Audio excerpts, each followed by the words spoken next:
Bonjour et bienvenue sur ma chaîne pour cette vidéo consacrée à l'année 2020 en astrologie mondiale avec quelques exemples sur des thèmes individuels. Je simplifie un peu l'analyse pour que tout le monde comprenne. Je tiens à préciser que cette vidéo ne reflète que mes analyses astrologiques. Les commentaires désagréables et polémiques n'ont donc pas lieu d'être ici. En revanche, toute critique constructive est la bienvenue. On commence par le cycle Jupiter-Saturne. Le cycle Jupiter-Saturne est le plus utilisé et le plus important en astrologie mondiale. Il est utilisé depuis l'Antiquité. Il marque le déroulement de la vie politique, sociale et économique. Pour avoir la tonalité d'une période, on cherche dans quel élément astrologique se produisent les conjonctions Jupiter-Saturne. Voici donc un tableau avec de 1663 à 2159 les conjonctions Jupiter-Saturne en éléments. On constate qu'on a trois périodes en vert, de 139 années consécutives, de conjonction Jupiter-Saturne dans le même élément. Elles correspondent, la première période, de 1663 à 1802, conjonction Jupiter-Saturne en signe de feu. Elles sont en analogie avec la Révolution française et la Révolution américaine. Ensuite, en feu, on a aussi une conjonction de 1821 à 1852. Elles correspondent aux révolutions en France de 1830 et en Belgique la même année. Ensuite, on a une longue période de 139 années consécutives de conjonction Jupiter-Saturne en Terre, de 1842 à 1980. Elles correspondent à l'établissement de deux régimes basés sur la Terre, donc sur le matériel, la possession. Il s'agit du capitalisme et du communisme. À la suite de cette période qui se termine le 31 décembre 1980, on change d'élément. On a une conjonction Jupiter-Saturne en signe d'air du 31 décembre 1980 au 28 mai 2000. Pendant cette courte période d'air, on observe la chute de régimes communistes dans l'Europe de l'Est. Les conjonctions Jupiter-Saturne en air font chuter les régimes basés sur la terre, sur la possession, le matérialisme. Enfin, nous avons 139 années consécutives de conjonction Jupiter-Saturne en signe d'air du 21 décembre 2020 au 21 décembre 2159. En ce sens, l'année 2021 est fondamentale, car c'est la première année entière d'une conjonction Jupiter-Saturne en signe d'air pour 139 années consécutives.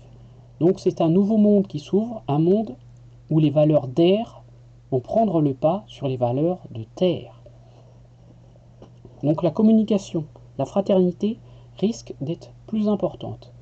Pour autant, est-on sûr d'avoir une société meilleure à partir de 2021 que pendant la période 2000-2020, période de terre, qui correspond notamment à l'avènement de l'euro, une monnaie qui est basée, qui tire sa richesse de la libre circulation des marchandises. On n'en est pas sûr, car le capitalisme peut se transformer, le capitalisme de terre peut se transformer en capitalisme d'air, donc un capitalisme qui serait basé sur la conquête de l'espace, de nouvelles planètes. Souhaitons néanmoins qu'on ait une société plus collaborative. Donc le rationnel, les valeurs de terre vont diminuer. Quelques dangers inhérents de l'élément air. Premièrement, l'association du messager au message. Exemple, si vous n'aimez pas Emmanuel Macron, et si Emmanuel Macron dit qu'il pleut, il a peut-être raison. Donc il faut absolument dissocier le messager du message. Deuxième danger de l'élément air, la détention des principaux moyens de communication et de distribution par les milliardaires et les GAFAM, Google, Apple, Facebook, Amazon, Microsoft, en position de monopole. Donc, si vous voulez, les personnes de la Terre ont le contrôle des moyens de communication d'air. Donc, comment résoudre ce problème? J'ai une méthode qui est très simple. Contourner les GAFAM en consommant localement, consommer localement, permet de se passer des GAFAM. Exemple d'utilisation du cycle Jupiter-Saturne dans un thème astral individuel. Pour que le cycle Jupiter-Saturne soit important dans un thème individuel, il faut qu'il y ait un aspect important entre ces deux astres. Exemple, le thème astral de l'actuelle reine d'Angleterre au moment où je fais la vidéo, le 28 septembre 2020, Elisabeth II, qui est née le 21 avril 1926 à 2h40 du matin à Londres. La reine d'Angleterre est née avec un soleil en taureau et l'ascendant Capricorne. Elle est marquée par le cycle Jupiter-Saturne, car dans son thème astral, elle a Jupiter en Verseau au carré de Saturne en Capricorne, en Scorpion, maison 9, ici. Et Saturne est très important dans son thème parce qu'il concerne la carrière. Donc, car le maître de 1 est en 10, est conjoint au milieu du ciel. Donc, le cycle Jupiter-Saturne dans le thème d'Elisabeth II concerne principalement la carrière. En effet, on s'aperçoit que elle devient reine d'Angleterre le 6 février 1952, au moment où Jupiter en Bélier fait une opposition à Saturne en Balance. Donc le cycle Jupiter-Saturne marque vraiment sa vie professionnelle. Le 21 décembre 2020, on a une conjonction Jupiter-Saturne à 0 degré Verseau ici, qui fera un carré exact à son soleil natal à 0 degré Taureau. Le soleil étant le significateur général de l'autorité, on peut penser qu'elle cédera le pouvoir à partir du 21 décembre 2020, car elle est marquée par ce cycle. Donc ensuite, l'année 2021 est marquée par des carrés décroissants Saturne-Uranus. Le cycle Saturne-Uranus va de 42 à 45 ans. Voici un tableau des carrés décroissants Saturne-Uranus de 1929 à 2023. Donc on a 3 grandes périodes. Première grande période du 15 mars 1929 au 20 novembre 1932. Deuxième grande période du 1er août 1973 au 26 juillet 1978. Et troisième grande période du 22 mars 2020 au 7 mars 2023. Et bien sûr, chaque grande période est divisée en petites sous-périodes. Prenons l'exemple du Canada. Alors, les cycles Saturne-Uranus marquent un conflit entre Saturne l'ancien et Uranus le nouveau. Donc, le cycle Saturne-Uranus favorise la création de structures politiques novatrices, comme des déclarations d'indépendance, des réformes. Elles ont un impact avec le temps. Saturne marque toujours le temps. Alors, pour le Canada, on s'aperçoit que lors de la première phase de ce tableau, on a eu le statut de Westminster qui a été signé en 1931, donc ici, dans cette période, du 30 novembre 1929 au 24 février 1932, ce qui a pour conséquence d'émanciper le Canada vis-à-vis du Royaume-Uni. En effet, à partir de ce moment, aucune loi du Parlement britannique ne s'étend à l'intérieur des frontières du Canada sans le consentement du Canada. Donc c'est quelque chose d'uranien, de moderne. Pendant la deuxième période, du 5 juin 1976 au 17 novembre 1977, on a la charte de la langue française au Québec. Le Québec est la seule province francophone du Canada. La charte de la langue française signée confirme le français comme langue officielle au Québec. Que peut-on prévoir pour la période qui arrive, donc du 17 décembre 2020 au 7 mars 2023, suivant cette logique? Une plus grande émancipation pour les francophones, peut-être, parce que c'est des probabilités, ainsi qu'une demande d'autonomie plus grande des régions. Maintenant, on va changer de pays pour le carré décroissant Saturne-Uranus. Les États-Unis. Les États-Unis sont sensibles à ce cycle au niveau historique. En effet, on remarque premièrement que le cycle Saturne-Uranus provoque des crises économiques. Uranus montrant la modernité, donc un choc entre l'ancien Saturne et Uranus, la nouveauté. Donc c'est propice aux crises économiques d'ampleur. En effet, pendant la première période de 1929 à 1932, on a eu le krach boursier de New York qui a provoqué la crise économique de 1929, une crise inégalée par sa durée et par son intensité. La deuxième crise qui a touché les États-Unis est liée aussi à ce cycle Saturne-Uranus. Il s'agit du premier choc pétrolier en 1973. Et nous vivons actuellement une nouvelle crise économique, probablement longue si on suit cette logique, crise économique dont le déclencheur est le Covid-19. Ce n'est pas la cause, hein. Le Covid-19 montre toutes les faiblesses de nos sociétés actuelles avec notamment peu de réserves. Voilà. Donc on peut craindre que la crise du Covid-19, d'un point de vue économique, dure encore longtemps, avec un ralentissement de l'économie, au moins peut-être jusqu'en 2022-2023. Là, je parlerai de ça un petit peu plus tard. Donc on peut voir ça. Deuxième événement important pour les États-Unis avec ce carré décroissant Saturne-Uranus, on s'aperçoit que les présidents étaient assez faibles et un retrait sur le plan militaire. En effet, on a eu la défaite au Vietnam et le retrait des troupes américaines en Asie du Sud-Est, qui correspond aujourd'hui, pour la période allant de décembre, qui va commencer en décembre 2020 à mars 2023, au retrait théorique, c'est ce qu'a promis Trump, des troupes américaines d'Afghanistan. Le retrait américain des troupes d'Afghanistan signant une défaite contre les talibans, comme ici il y a écho avec le retrait du Vietnam qui signe une défaite militaire.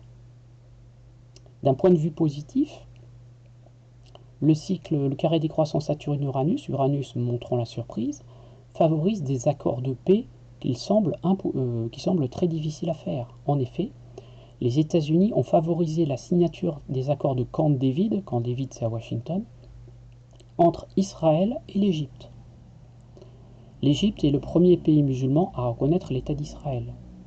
Donc on peut penser que de décembre 2020 à mars 2023, les États-Unis vont favoriser d'autres traités de paix entre Israël et un pays arabe, en principe un de ses pays ennemis.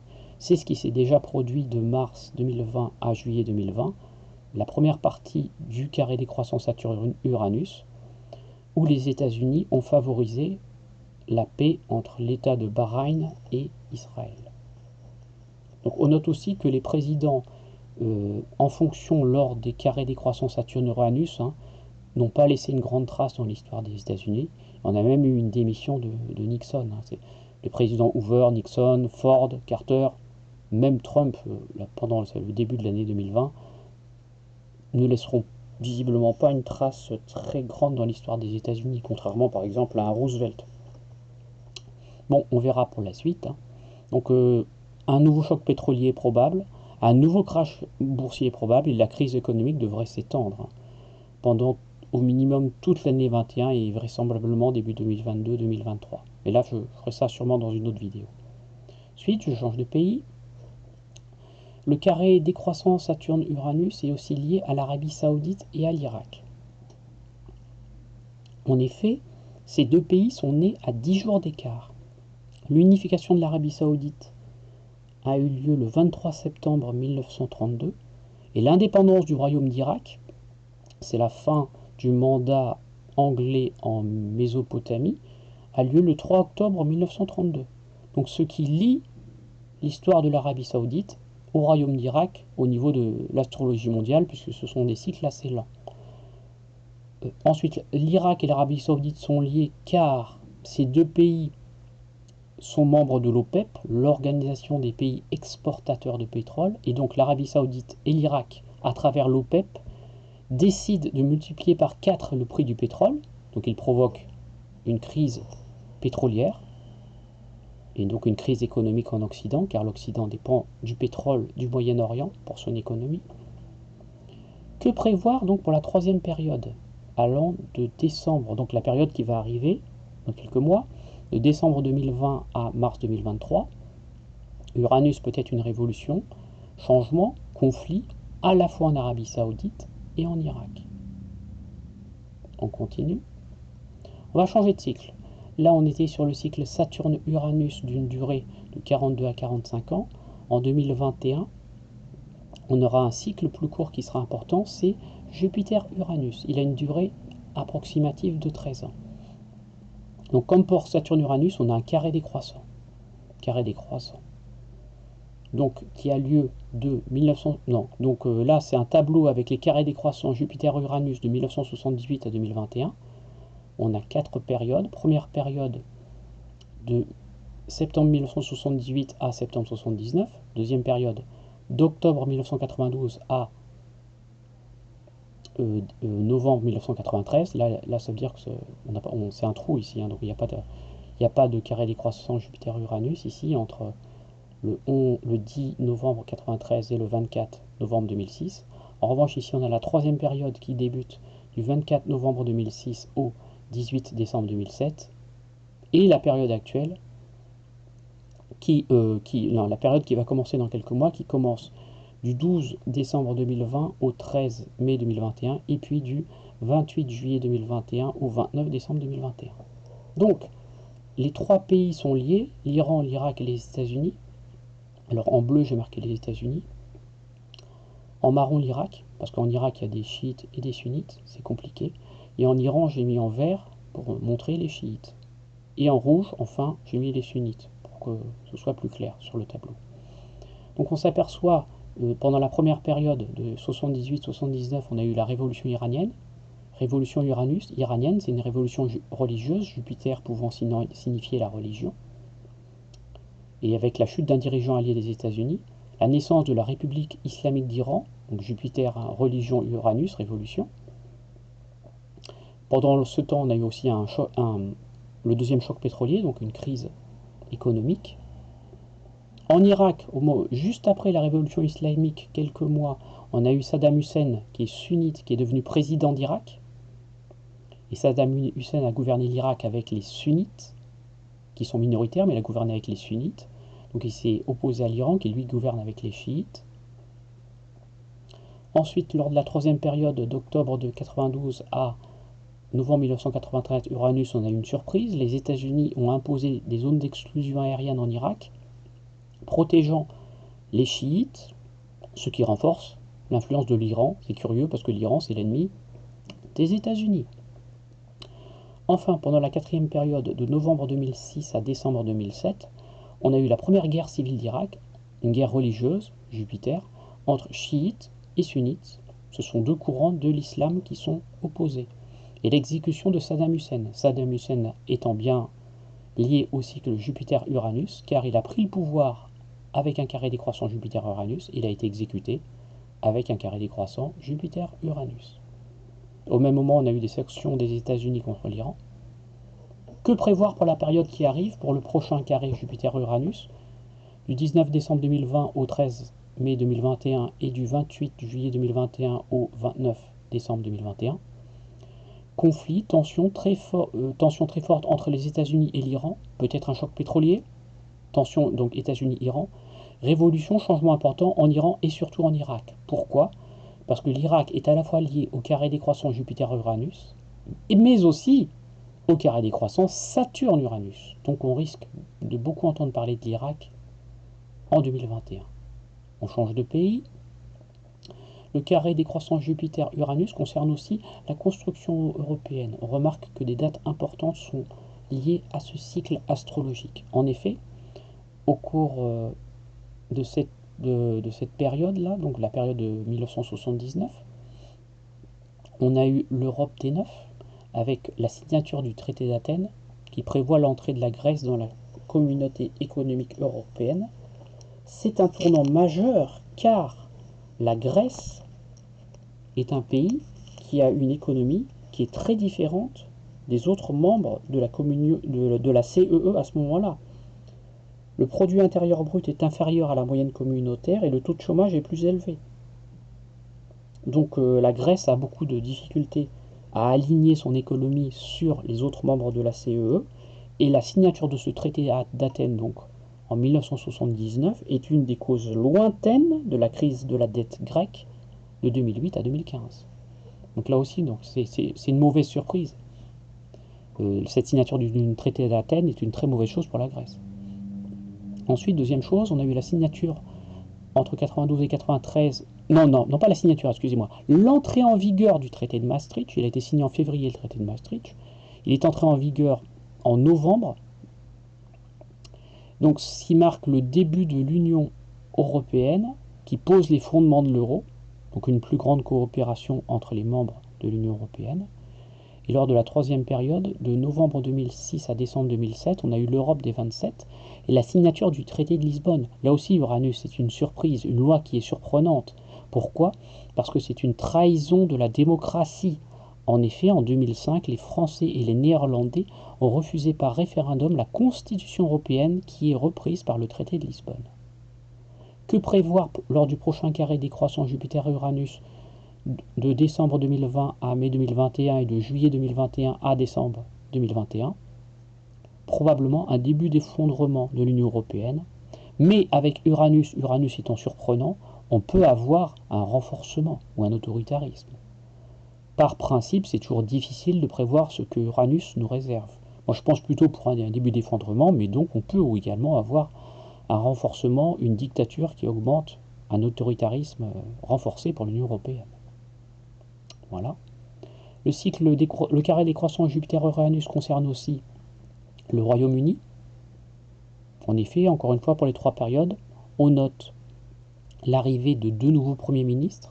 Margaret Thatcher et Gordon Brown ont été élus sous un carré décroissant Jupiter-Uranus, avec souvent des politiques plutôt Uranus libérales, notamment Margaret Thatcher a fait beaucoup de privatisation.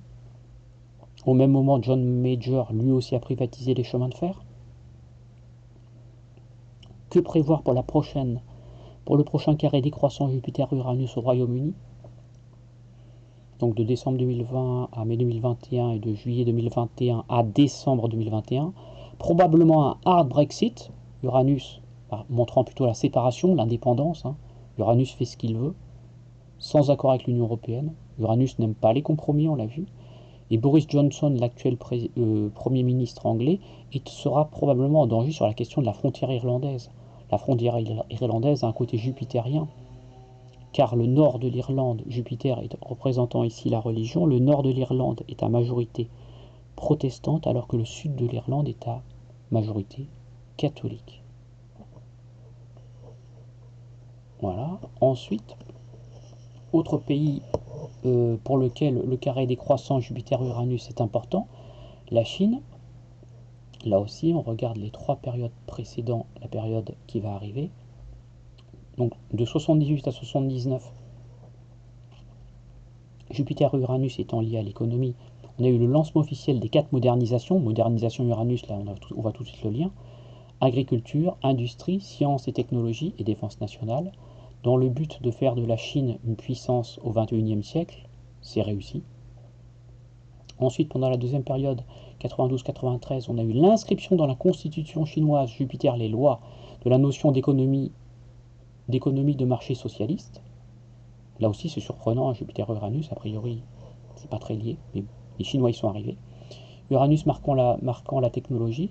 La troisième période est marquée par la technologie de novembre 2006 à décembre 2007, avec le lancement du premier satellite d'exploration lunaire chinois, visant à envoyer un astronaute sur la Lune. Donc là aussi, cycle favorable à la technologie. Que prévoir pour le prochain carré décroissant Jupiter-Uranus, de décembre 2020 à mai 2021, puis de juillet 2021 à décembre 2021.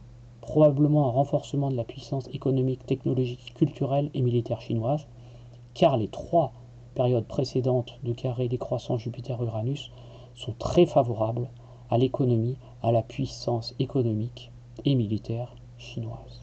Donc la Chine devrait continuer à demeurer la première puissance. L'avenir, sur le plan astrologique, favorise très nettement la Chine sur ce plan.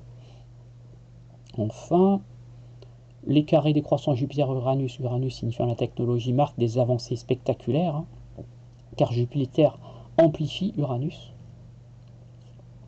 Pendant la première période, en France, de 78 à 79, on a eu le premier Minitel, qui est le premier annuaire téléphonique électronique. Pendant la deuxième période, de 92 à 93, on a eu le navigateur NCSA Mosaic, qui rend la navigation sur Internet populaire. Il est le premier navigateur à pouvoir afficher les images GIF dans des pages web, donc ce qui rend le web plus attractif. C'est une véritable révolution à l'époque, Jupiter Révolution. Enfin, de novembre 2006 à décembre 2007, Apple a créé le premier iPhone, avec son écran entièrement tactile. Là aussi, c'est une totale révolution. Que prévoir pour la période qui arrive dans 3 mois, de décembre 2020 à mai 2021, puis de juillet 2021 à décembre 2021? Un déploiement de la 5G malgré nos positions, c'est probable. Un excès d'objets connectés, ce n'est pas une bonne chose. Le début du transhumanisme. Peut-être des précautions sanitaires abusives en raison de statistiques. Donc là, quand même, c'est un petit peu inquiétant ce point. Ce côté statistique est quand même assez difficile à avoir. Ensuite, le carré Jupiter-Uranus peut avoir de l'importance dans un thème natal. Donc, en 2021, l'année 2021 est marquée principalement par un des carrés décroissants Jupiter-Uranus et Saturne-Uranus. Dans un thème individuel, les aspects Jupiter-Saturne-Uranus sont des aspects générationnels, mais quand ils sont présents dans un thème astral d'un dirigeant politique, d'un homme ou d'une femme de pouvoir, cette combinaison astrale, Jupiter-Saturne-Uranus, peut faire tomber l'ancien, Saturne, pour amener une société plus moderne, Uranus, et mener de nouvelles lois, de nouvelles règles, Jupiter. Donc les aspects Jupiter-Saturne-Uranus sont très importants pour faire évoluer les droits de la femme. On peut le voir dans le thème astral de Gisèle Halimi, ici. Gisèle Halimi est née le 27 juillet 1927 à 16h30 à La Goulette, en Tunisie. Elle est née avec le soleil en Lion et l'ascendant Sagittaire. Cette avocate, Gisèle Halimi, est une figure du féminisme en France. Elle est la seule avocate à avoir signé en 1971 le manifeste des 343 qui réunit 343 femmes qui déclarent avoir avorté illégalement, puisqu'en 1971 en France, avorter était interdit, pour réclamer le droit d'avortement. Gisèle Halimi est également l'avocate qui défend 4 femmes ayant avorté illégalement. Au très médiatique procès de Bobigny de 1972, Gisèle Halimi obtient 3 acquittements et 1 sursis au procès de Bobigny. Dans son thème astral, elle a une connexion Saturne au trigone de Jupiter-Uranus. La conjonction Jupiter-Uranus a lieu en Bélier, le signe de l'innovation, et surtout en maison 3. Gisèle Halimi est moderne par maison 3, par sa communication.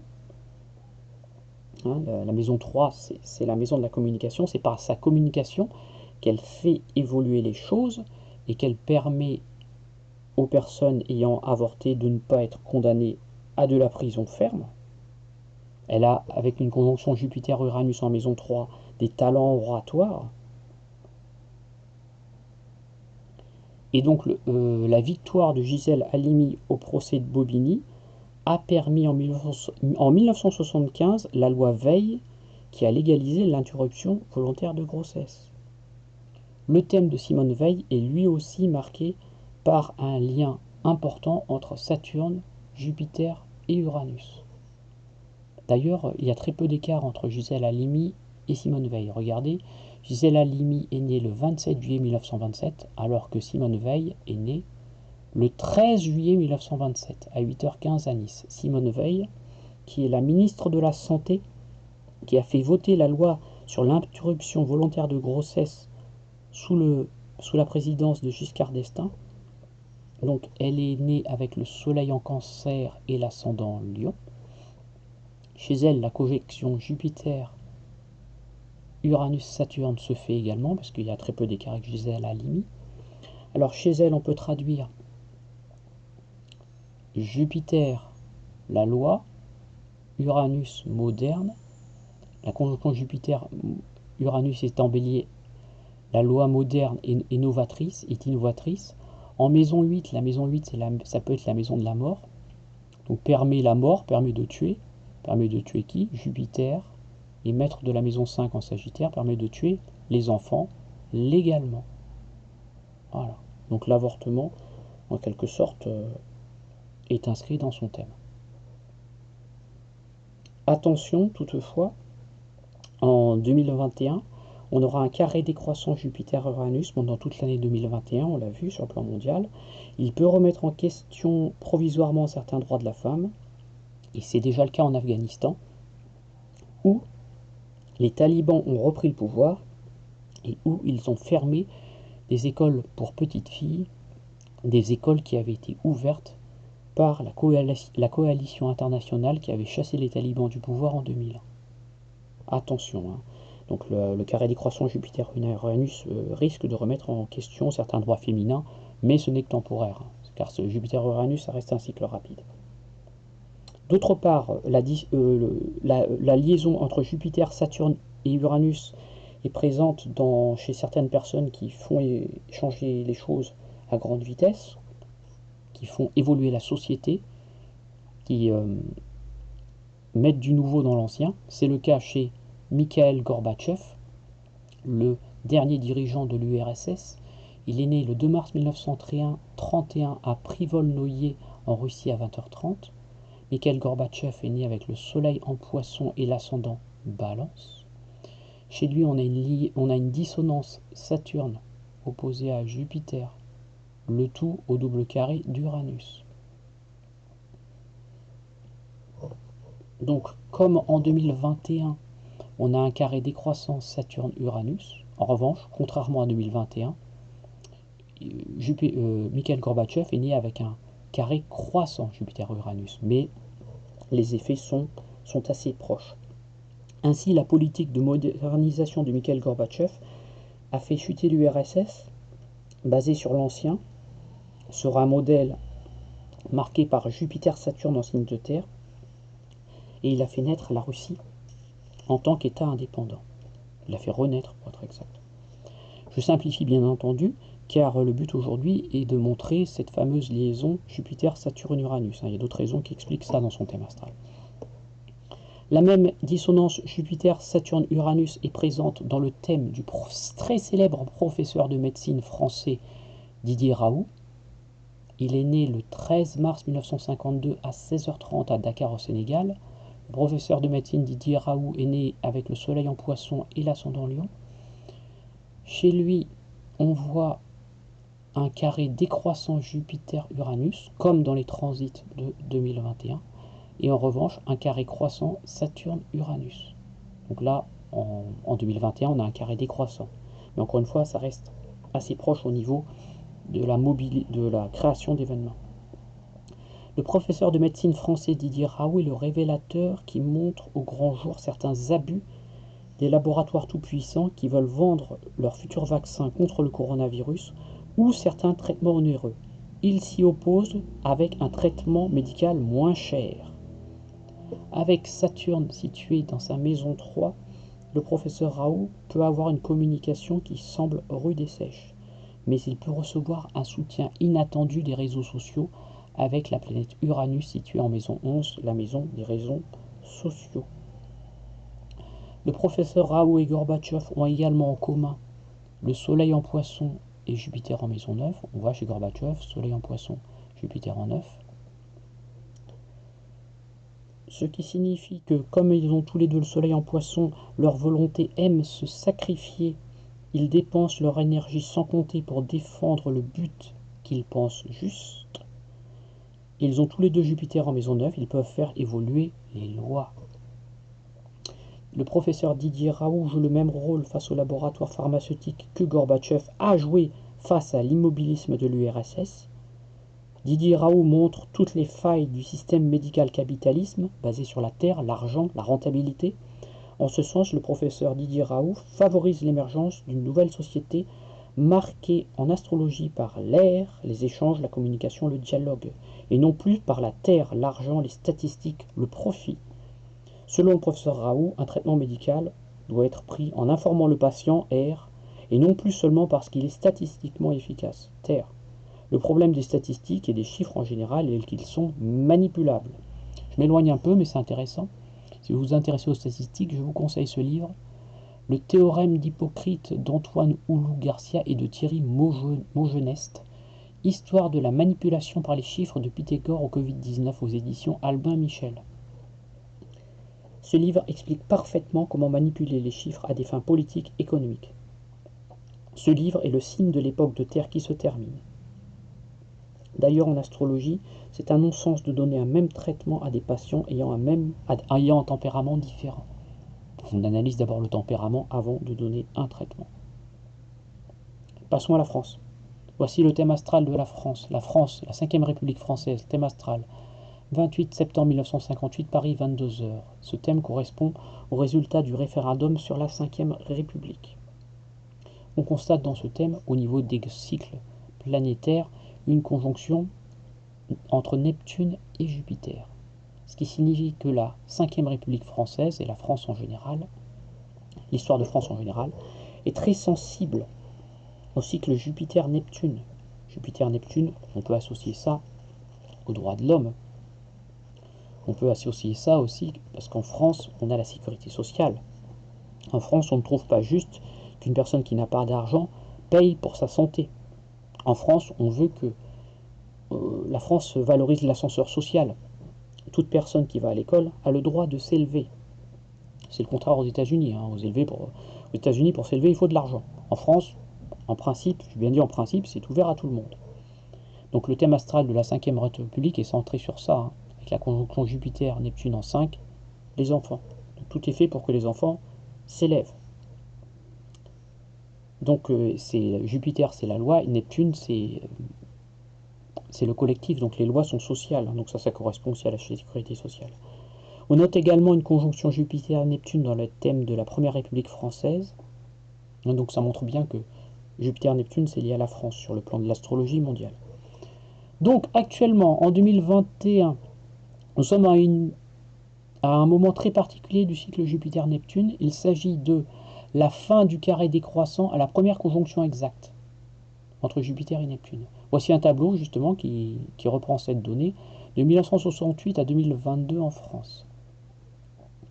Donc on a eu 4 cas précédents par rapport à la période actuelle. Première période de la fin du carré décroissant Jupiter-Neptune à la conjonction exacte Jupiter-Neptune, de juin 1968 à février 1971. On a eu la fin de la présidence du général de Gaulle, il a démissionné. D'octobre 1980 à février 1984, on a eu la fin de la présidence Giscard d'Estaing, il n'a pas été réélu. De novembre 1993 à janvier 1997, on a eu la fin de la présidence Mitterrand, il ne s'est pas représenté. Et de novembre 2006 à mai 2009, on a eu la fin de la présidence Chirac, il ne s'est pas représenté. Si on suit cette logique des 4 dernières présidentielles, donc la période actuelle de décembre 2019 à avril 2022, marque la fin de la présidence d'Emmanuel Macron. Si on suit cette logique, les 4 dernières fois, il devrait ne pas être élu, démissionner ou ne pas se représenter. On note aussi dans les 4 périodes précédentes et la période actuelle une hausse continue du chômage. Donc il faudra à partir, même avant si possible, à partir d'avril 2022, trouver une nouvelle façon de traiter le chômage. Et il faudrait trouver un capitalisme à visage humain pour que tout le monde puisse travailler ou au minimum avoir une utilité sociale. On peut penser que cette période de décembre 2019 à avril 2022 peut marquer la fin de la 5e République, car nous sommes dans une période véritablement révolutionnaire. En effet, quand on regarde le thème de la France, donc pour avoir plus d'informations, on regarde les fridaires. Les fridaires, ce sont les périodes planétaires en astrologie occidentale, donc c'est une méthode de prévision d'astrologie. Actuellement, donc pour l'année 2021, on est dans une sous-période de Saturne, du 16 juin 2019 au 24 avril 2021. Notez que la sous-période de Saturne, ou sous-fridaire de Saturne, a eu lieu déjà pendant la révolution de mai 68, qui a énormément fait bouger les choses. Dans le thème de la 5ème République, Saturne est en maison 6. Donc ce sont les personnes les plus fragiles qui souffrent, les personnes qui gagnent le moins d'argent. Donc c'est eux qui vont être le touché. Saturne montre des blocages, des manifestations, de la frustration. Saturne en maison 6 montre aussi que le pouvoir a les possibilités de débloquer les choses, puisque la maison 10 est en Verseau, le maître de 10 en 6 montre que le pouvoir peut débloquer les choses. Mais quand même, on est dans une situation très difficile, d'autant plus que Saturne en transit va arriver aussi en maison 10, qui peut marquer une révolution, un changement de régime. Ensuite, au niveau prévisionnel, on va avoir aussi un événement très important. On va avoir une éclipse de soleil le 14 décembre 2020 qui est valable jusqu'au 10 juin 2021. Cette éclipse est située à 23 degrés Sagittaire, donc collée au descendant, ici. Le descendant c'est là, c'est 24 Sagittaire. L'éclipse aura lieu là, à 23 Sagittaire. Elle sera opposée à l'ascendant, donc la République symboliquement sera en danger, il y aura un ennemi à la République. La dernière fois qu'on a eu une éclipse tout proche du degré 23 Sagittaire, le cycle des éclipses étant souvent de 19 années, c'était en décembre 2001. L'éclipse de décembre 2001 est valable jusqu'en juin 2002. Donc on a une analogie entre la période décembre 2001, juin 2002 et décembre 2020, juin 2021. Que s'est-il passé de décembre 2001 à juin 2002?